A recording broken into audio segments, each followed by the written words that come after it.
Hello.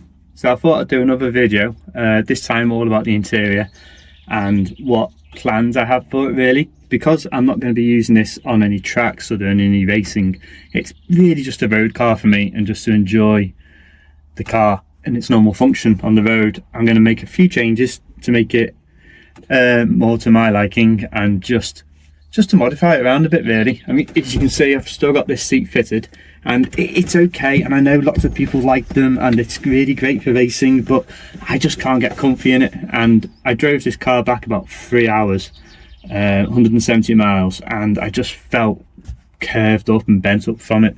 So I've got some original seats from the road going version, the G40R, and I'm going to try put those in. I've got them anyway, so I might as well see how it feels, see the positioning change and see how much more comfortable it is. Spin the camera around, we have a look inside. So we have the V box here for the camera system. It can look at the road and also at the driver. I probably won't keep this in, all the wiring's everywhere and it just loops around, so it'll probably come out. And the system, that's going to be coming out. Again, I want to have passengers in the car and it's just not right, it's in the way, so I will remove that.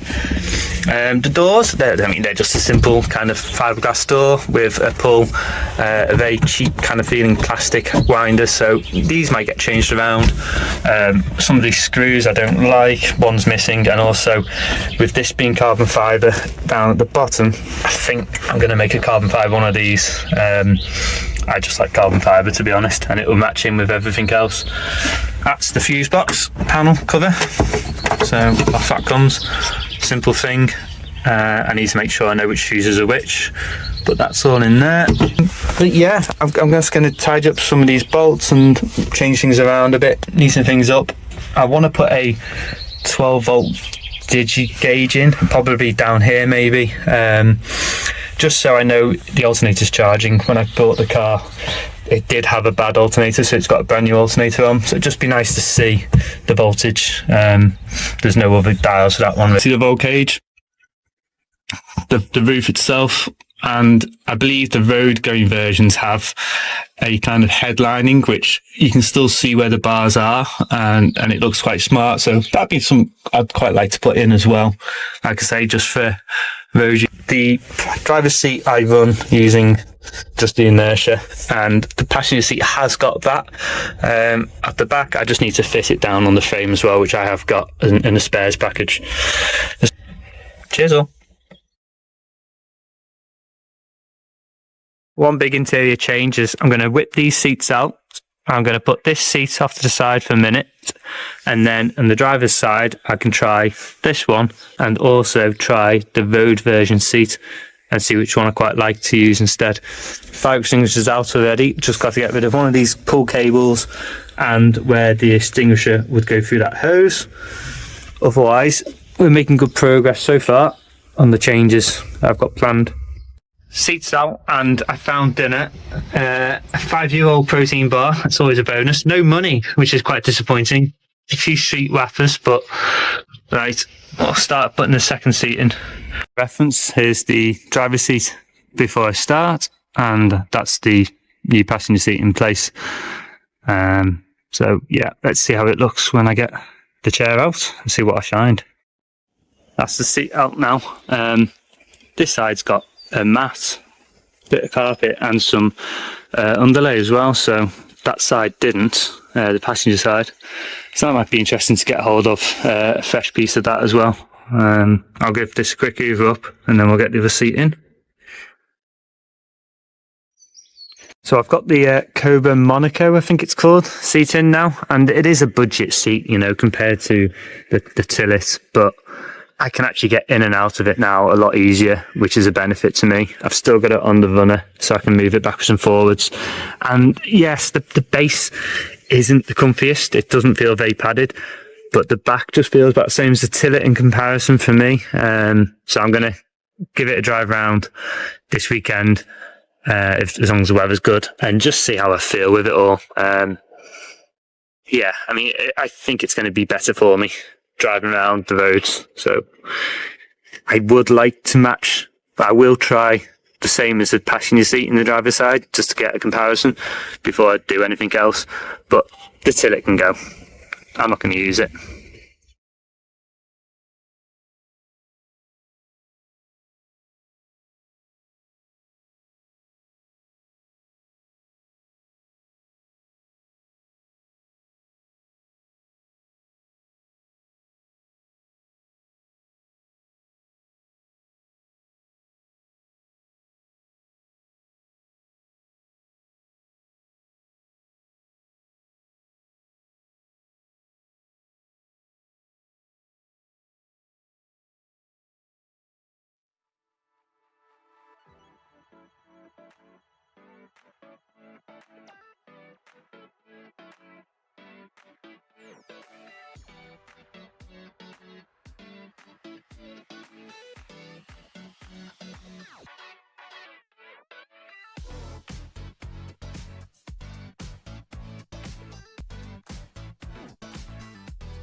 All back together again.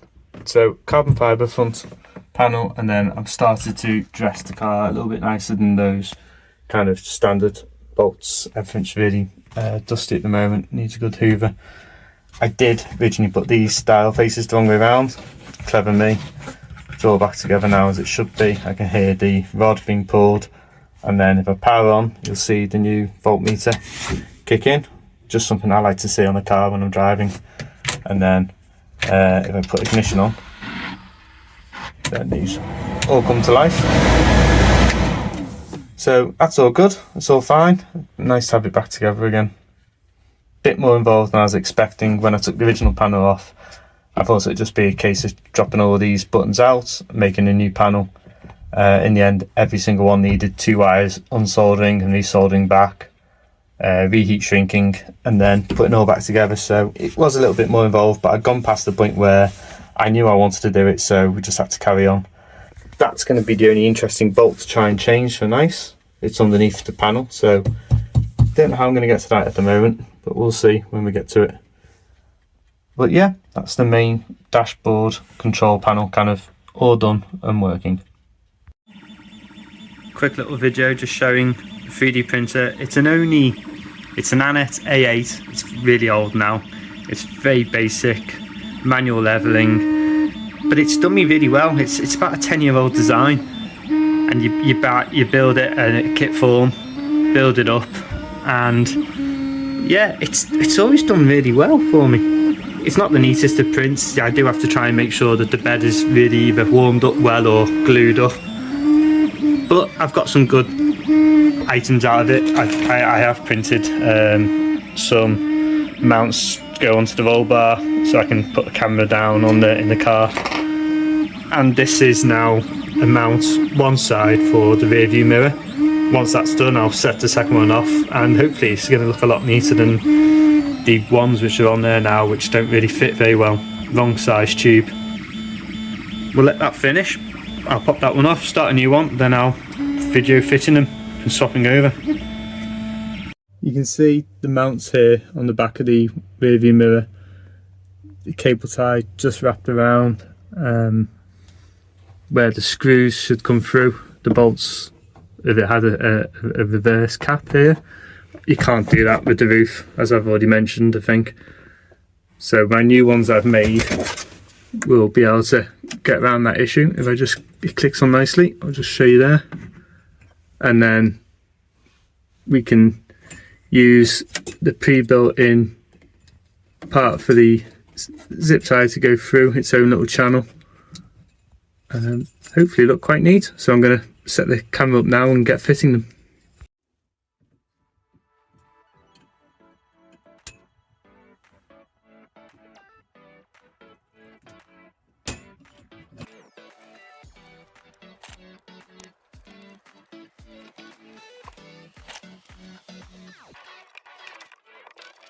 Oh, that's really good. I'm happy with that. Just need to cut the ends of these zip ties a bit. Make sure it's nipped up nice and tight. That one's good. I've got the heads right up out of the way, the ends of the zip ties, so you can't be seen. I'll just adjust that.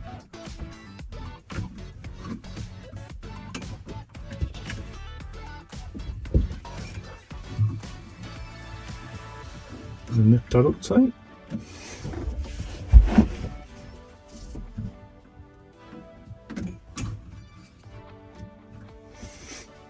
Yeah, happy with that.